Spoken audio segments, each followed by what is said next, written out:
on Fun TV। सीमा और राधा दोनों सगी बहनें थीं, मगर दोनों के स्वभाव में जमीन आसमान का अंतर था। राधा जहाँ स्वभाव से विनम्र और दरियादिल थी, वहीं सीमा एक नंबर की स्वार्थी और लालची थी। कॉलेज खत्म होने के बाद उनके माँ बाप ने उनकी शादी करने का फैसला किया। क्योंकि सीमा बड़ी थी, इसलिए पहले उसकी शादी तय की गई। एक दिन घर में सीमा और राधा अपने माता पिता के साथ बैठे हुए थे। सीमा बेटा, मैंने तुम्हारे लिए एक लड़का देखा है। ये देखो, ये उसकी फोटो है। ये तो बताइए पापा कि लड़का कितना पढ़ा लिखा है, उसका घर परिवार कैसा है। मैं नहीं चाहती कि मेरी शादी किसी कम पढ़े लिखे या गरीब से हो जाए। अरे बेटा, लड़का बैंक में ऊंचे पद पर है, अच्छा खाता पीता घराना है उसका, रुपए पैसों की कोई कमी नहीं है। तो फिर ठीक है, मुझे मंजूर है ये रिश्ता। निश्चित समय पर बड़े धूमधाम से सीमा की शादी कर दी गई। क्योंकि सीमा बड़ी बेटी थी, इसलिए उसके पापा ने शादी में कोई कसर नहीं छोड़ी। उन्होंने अपनी हैसियत से ज्यादा खर्च किया इस शादी पर। इसकी वजह से उन पर अच्छा खासा कर्ज भी हो गया। कुछ समय बाद राधा भी शादी के लायक हो गई। एक दिन, सुनो जी, मैंने राधा के लिए भी एक लड़का देखा है। ये लोग सीमा के ससुराल वालों जितने अमीर तो नहीं हैं, मगर शहर में उनका अपना घर और अपनी किराने की दुकान है। अपनी राधा खुश तो रहेगी ना वहाँ? हाँ हाँ, क्यों नहीं। चाहता तो मैं भी था कि सीमा की तरह राधा की शादी भी बड़े धूमधाम से करूं, मगर पैसे की समस्या सामने खड़ी है। कितने बड़े बड़े घरों में उसके लिए रिश्ता देखा, मगर पैसों की वजह से बात आगे नहीं बढ़ पाई। तभी राधा वहाँ आ जाती है। वो अपने माता पिता की सारी बातें सुन चुकी थी। आप चिंता मत करो पापा, आपने जहाँ मेरा रिश्ता तय किया है, मैं वहीं खुश रहूंगी। मुझे तो बस आप लोगों का आशीर्वाद चाहिए। राधा की बातें सुनकर उसके पिता को थोड़ी शांति मिली। निश्चित समय पर बड़े ही सीधे साधे तरीके से राधा की भी शादी हो गई। राधा के ससुराल में केवल उसकी सास थी, जो अक्सर बीमार रहा करती थी। राधा ने आते ही घर की सारी जिम्मेदारी अपने सर ले ली, जिससे उसकी सास को बड़ी राहत मिली। राधा दिन भर घर का काम करती थी और समय मिलने पर वह दुकान के कामों में अपने पति का हाथ भी बटाती थी। उधर सीमा की जिंदगी ऐशो आराम से गुजर रही थी। कभी शॉपिंग तो कभी किटी पार्टी। उसका सारा समय इन्हीं चीजों में बीतता था। एक दिन राधा और उसके पति दुकान पर थे। तभी वहाँ एक चमचमाती कार आकर रुकी। उसमें से सीमा और उसके पति निकले। सीमा के हाथ में मिठाई का डिब्बा था। दोनों दुकान में गए और सीमा राधा को मिठाई का डिब्बा देते हुए बोली, तेरे जीजा जी ने आज ही इस कार की डिलीवरी ली है। पूरे 20 लाख की कार है। मैंने सोचा ये खुशखबरी राधा को दी जाए। दरअसल सीमा राधा को जलाने के लिए अपनी कार दिखाने वहाँ आई थी, मगर भोली भाली राधा उसकी इस चाल को समझ नहीं पाई। मगर राधा का पति अनिल इन बातों को समझ गया। सीमा और उसके पति के जाने के बाद अनिल बोला, तुम्हारी बहन यहाँ खुशखबरी देने नहीं आई थी, बल्कि हमें जलाने के लिए यहाँ आई थी। वो जानती है ना कि हमारी हैसियत नहीं है ना कार खरीदने की, इसलिए अपनी नई कार दिखाकर हमें जलाना चाहती थी। नहीं जी, ऐसी कोई बात नहीं है। वो भला हमें क्यों जलाना चाहेगी? ऐसी ही बात है। उसे पता है ना कि मैं कभी कार नहीं खरीद सकता, मामूली दुकानदार जो हूँ, और उसका पति तो बैंक में बड़ा अफसर है ना। क्यों? किसने कहा कि तुम कभी कार नहीं खरीद सकते? तुम जरूर कार खरीदोगे। अरे सीमा का पति तो बैंक में नौकरी करता है। एक हिसाब से देखें तो वो बैंक का नौकर है, उसे बैंक के हिसाब से काम करना पड़ता है। मगर यहाँ तुम तो अपने मालिक खुद हो। तुम जैसे चाहो अपनी मर्जी के मुताबिक काम कर सकते हो। अगर तुम ठान लो तो कुछ भी कर सकते हो। मैं हर कदम पर तुम्हारे साथ हूँ। देखना, थोड़े ही दिनों में तुम एक कार क्या 10 कारों के मालिक बन जाओगे। उसने सारी चिंता छोड़कर जी तोड़ मेहनत करना शुरू किया। वो रोजाना सुबह 7 बजे दुकान खोलता था और देर रात 10 बजे तक दुकान पर ही रहता था।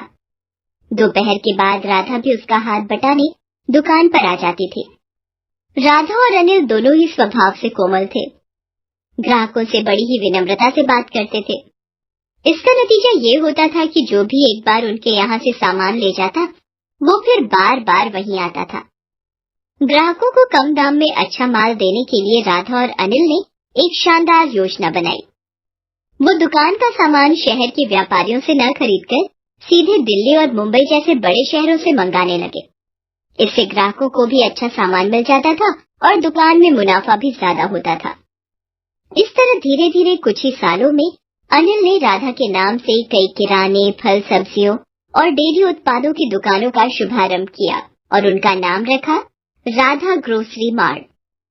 अब अनिल और राधा की शहर में कई ग्रोसरी दुकानें थीं।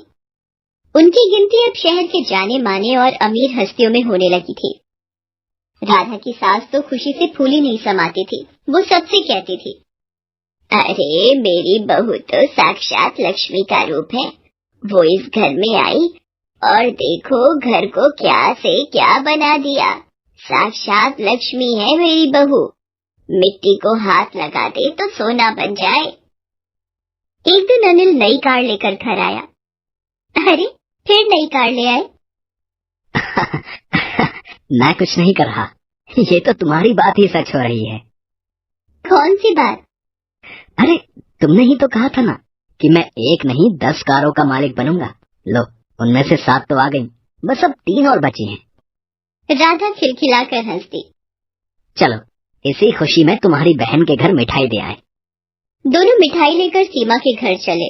कार से उतरकर दोनों उसके घर के अंदर पहुंचे। अंदर सीमा और उसके पति में लड़ाई चल रही थी। इस लड़ाई की धुन में उन्हें पता ही नहीं चला कि कब राधा और अनिल वहां आए। अरे मैं पूछती हूँ कि जरूरत क्या थी बैंक में पैसे गबन करने की? तुम्हारी जमानत करवाने में घर की सारी जमा पूंजी खर्च हो गई। ऊपर से बैंक में तुम्हें नौकरी से भी निकाल दिया है। घर में एक पैसा भी नहीं है। घर गाड़ी सब गिरवी पड़े हैं। तुम्हारे एक गलत कदम ने सब मिट्टी में मिला दिया। मैंने क्या अपने लिए बैंक से पैसे गबन किए थे? ये सब तुम्हारी वजह से हुआ है। तुम्हें ही शौक चढ़ा था पार्टी करने का, शॉपिंग करने का। अब भुगतो। देखो जी, ताने मत मारो। कोई और लड़की होती तो अब तक तुम्हें ठेंगा दिखाकर अपने मायके चली गई होती। तो तुम भी चली जाओ ना, किसने रोका है तुम्हें? जानते हो ना कि मेरे मायके की हालत खराब है, इसीलिए शेर बन रहे हो। अभी वो लोग झगड़ ही रहे थे कि उनकी नजर अनिल और राधा पर पड़ती है। सीमा रोते हुए राधा से लिपट जाती है। अरे आप लोग यहाँ, मैं आपको कुछ कहने की जरूरत नहीं है। हम लोग सब जान चुके हैं।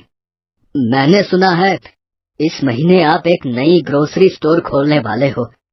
अगर वहाँ का मैनेजर आप मुझे बना दें तो बड़ी कृपा होगी। हमारे घर की हालत तो आप देख ही रहे हैं। आपसे कुछ छुपा हुआ नहीं है। अनिल और राधा ने एक बार एक दूसरे की ओर देखा और फिर सीमा के पति को हाँ बोल दिया। अब सीमा का सारा घमंड चूर चूर हो गया था। एक समय में जिसे वो अपने दौलत की झूठी शान दिखाकर जलाना चाहती थी, आज वो उसी के रहमो करम पर थी। उसे एहसास हो गया था कि दौलत पर कभी घमंड नहीं करना चाहिए। प्रीति की बुआ शोभा दिल्ली में रहती थी। प्रीति के पिता धनराज चाहते थे कि प्रीति अपने कॉलेज की पढ़ाई शहर में अपनी बुआ के घर रहकर ही पूरी करे। प्रीति, तुम्हारी बुआ ने सोनिया के कॉलेज में बात कर ली है। तुम अपना सारा सामान पैक कर लो, कल सुबह की तुम्हारी बस है। प्रीति, शोभा दीदी बहुत अच्छे स्वभाव की हैं। वो तुम्हारा पूरा ध्यान रखेंगी। अगले दिन प्रीति अपनी बुआ के घर दिल्ली आ जाती है। सोनिया शोभा से कहती है, मम्मी आपको मेरा ही कॉलेज मिला था इस गांव की गवार के एडमिशन के लिए। सोनिया धीरे बोलो, प्रीति बाहर ही है और वो तुम्हारे मामा जी की बेटी है। भूलो मत, तुम्हारी माँ भी एक गांव से ही शादी करके शहर आई थी। मम्मी आप जो भी बोलो पर मुझे इस गांव वाली से दूर ही रखना, वरना मेरा स्टेटस भी खराब हो जाएगा। पता नहीं, लग रहा है इसके आने से घर में गोबर जैसी बदबू आ रही है। मैं जरा नहा कर आती हूँ। प्रीति सोनिया के कमरे से आती आवाजों को सुन तो रही थी, पर अपनी बुआ के निर्मल स्वभाव के कारण वो उस वक्त चुप रही। अगले दिन प्रीति कॉलेज जाने के लिए तैयार होती है। तुम ये देसी सलवार कमीज में कॉलेज जाओगी? पर गांव में तो मैं यही सलवार सूट ही पहनती हूँ और मैं यही लेकर आई हूँ। नहीं नहीं प्रीति, ये अच्छा है जो भी तुमने पहना है। सोनिया को तो फिजूल में मजाक करने की आदत है। वैसे मैंने ड्राइवर को बोल दिया है, तुम सोनिया के साथ ही कॉलेज चली जाओ। सोनिया, प्रीति का कॉलेज में पहला दिन है, इसका ख्याल रखना। सोनिया मुंह बनाती हुई गाड़ी में जाकर बैठ जाती है। प्रीति भी उसके साथ चुपचाप गाड़ी में बैठ जाती है। पूरे रास्ते प्रीति सोनिया से बात करने की कोशिश कर रही थी, पर सोनिया बार बार अपने मेकअप में और अपनी सेल्फी लेने में ही व्यस्त रही।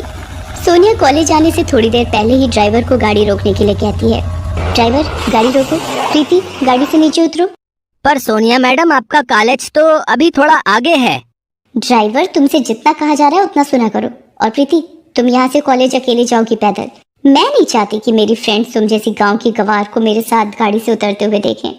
सोनिया प्रीति को गाड़ी से उतार देती है और गाड़ी आगे चली जाती है। प्रीति अकेली सड़क पर पैदल ही कॉलेज तक पहुंचती है। वो सोनिया के पास जाती है। सोनिया, सोनिया सुनो तो। सोनिया, वो सलवार कमीज वाली लड़की तुम्हें आवाज दे रही है। पायल, तू कैंटीन में मेरा वेट कर, मैं थोड़ी देर में आती हूँ। क्या बात है प्रीति, मैंने तुमसे कहा था मेरे से कॉलेज पे दूर रहना, पर तुम सबके सामने इतनी तेज आवाज लगाकर क्यों बुला रही हो? सोनिया, मैं यहाँ पर किसी को भी नहीं जानती हूँ, इसीलिए तुम्हें बुला रही थी। क्या तुम मुझे सबसे मिलवा सकती हो? आज इसका सबसे मिलने का किस्सा ही खत्म कर देती हूँ। चला कैंटीन में, सबसे तेरी पहचान करवाती हूँ। सोनिया प्रीति को कॉलेज की कैंटीन में ले जाती है। फ्रेंड्स, इससे मिलिए, ये है गांव से आई हुई एक बहुत ही सुशील लड़की प्रीति। ये आप सबके साथ पहचान करने आई है। अच्छा, आओ प्रीति, हमारे साथ बैठो। प्रीति जैसे ही कुर्सी पर बैठने लगती है, सोनिया कुर्सी खींच लेती है। प्रीति जमीन पर गिर जाती है। ओह सॉरी प्रीति, मुझे लगा तुम दूसरी कुर्सी पर बैठने वाली हो। कोई बात नहीं प्रीति, तुम इस कुर्सी पर बैठ जाओ। बेचारी प्रीति को अपमानित करते सोनिया को जरा भी लज्जा नहीं आ रही थी। कॉलेज के सभी लड़के लड़कियां प्रीति पर हंसने लगते हैं। सोनिया प्रीति को रोजाना ही परेशान करती रहती थी। कॉलेज में ही सोनिया का एक दोस्त था, मोहित। वो भी बहुत ही बिगड़ा हुआ लड़का था। एक दिन, सोनिया, आज शाम की पार्टी में क्लब आ रही हो ना? देखो, कोई बहाना नहीं चलेगा। आज मेरा जन्मदिन है और तुम बिल्कुल मना नहीं कर सकती हो। हाँ मोहित, तुम मेरे बेस्ट फ्रेंड हो, मैं तुम्हारे जन्मदिन की पार्टी में जरूर आऊंगी। सोनिया मोहित की बर्थडे पार्टी में जाने के लिए तैयार होने लगती है। सोनिया, प्रीति को भी अपने साथ लेती जाओ। जब से वो शहर आई है, एक बार भी कहीं घूमने नहीं गई और मैं तुम्हारा नो नहीं सुनूंगी। ओके मम्मी, पर इसे बोल देना अपने सलवार सूट में ना जाए, कोई जीन्स और कुर्ती पहन ले। प्रीति भी सोनिया के साथ क्लब की पार्टी में चली जाती है। सोनिया प्रीति को एक टेबल पर बिठाकर मोहित और उसके दोस्तों के बीच चली जाती है। Hello Sonia, thank you so much, तुम मेरी पार्टी में आ गई, मानो 4 चांद लग गए। आओ डीजे पर डांस करते हैं। सोनिया मोहित और उसके दोस्तों के साथ डीजे पर डांस में व्यस्त हो जाती है। प्रीति पानी लेने के लिए काउंटर पर जाती है। तभी, कितनी गोलियां डाली हैं ड्रिंक में? बेफिक्र रहो, इतनी गोलियां डाल दी हैं कि सोनिया को सुबह तक होश नहीं आएगा। ये लोग सोनिया के बारे में क्या बात कर रहे हैं? उसे क्या पिलाने वाले हैं? मुझे सोनिया को बताना ही होगा। ये जरूर सोनिया के साथ कुछ गलत करने वाले हैं। मोहित सोनिया के लिए ड्रिंक लेकर जाता है। प्रीति सोनिया से कहती है, सोनिया, इन्होंने इस पानी में कुछ मिलाया है, तुम इसे मत पीना। ये क्या बकवास कर रही हो? सोनिया, ये लड़की कौन है? कॉलेज में भी ये मेरे साथ चिपकने की कोशिश कर रही थी। मैंने इसे भाव नहीं दिया तो अब ये तुम्हें मेरे खिलाफ भड़का रही है। बिल्कुल गांव की गवार लड़की है ये। तुम इसे मेरे बर्थडे की पार्टी में ले आई हो और ये सारा मजा किरकिरा कर रही है। मेरे से बहुत बड़ी गलती हो गई जो मैं तुम्हें अपने साथ इस पार्टी में ले आई। अभी के अभी ऑटो करो और यहाँ से रफा दफा हो जाओ। इस पार्टी में मुझे तुम्हारी शक्ल ना दिख जाए। गार्ड, इस लड़की को गेट से बाहर कर दो। प्रीति को ना चाहते हुए भी क्लब से बाहर जाना पड़ता है, पर उसे सोनिया की चिंता हो रही थी और वो सोनिया के पास वापस जाने का तरीका ढूंढ रही थी। उधर मोहित सोनिया को नशे की गोलियां मिलाकर वो ड्रिंक पिला देता है। मोहित, मुझे चक्कर आ रहे हैं, सिर घूम रहा है। अब एक काम करते हैं ना, हम ऊपर रूम में चलते हैं। मोहित सोनिया को होटल के कमरे में ले जाता है और सोनिया के नशे में होने का फायदा उठाने लगता है। मोहित, छोड़ो मुझे, ये क्या कर रहे हो? बचाओ, बचाओ। क्यों? कॉलेज में तो बड़ा स्टाइल मारती रहती हो, अब शर्माने का नाटक क्यों? मैं ही तो हूँ तुम्हारा बेस्ट फ्रेंड, मुझसे क्या शर्माना। तभी दरवाजा पीटने की आवाज आने लगती है। सोनिया किसी तरह दरवाजा खोलने में कामयाब हो जाती है। प्रीति, तू? मैंने तो। सोनिया बेहोशी की हालत में थी।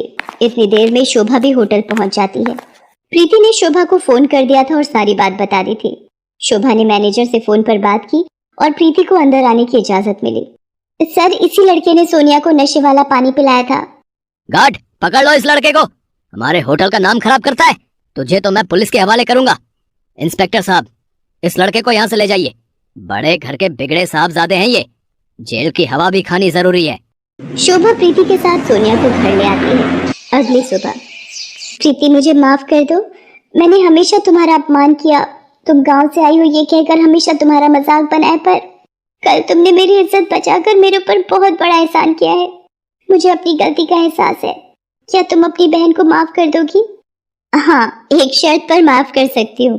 कॉलेज की कैंटीन का समोसा मुझे अपने हाथों से खिलाओगी? उस दिन के बाद से सोनिया का स्वभाव प्रीति के लिए बिल्कुल बदल जाता है। शोभा भी ये सब देखकर बहुत खुश होती है। शहर की छोरी, गांव की गोरी एक दूसरे के दिल में प्यार की जगह बना लेती हैं।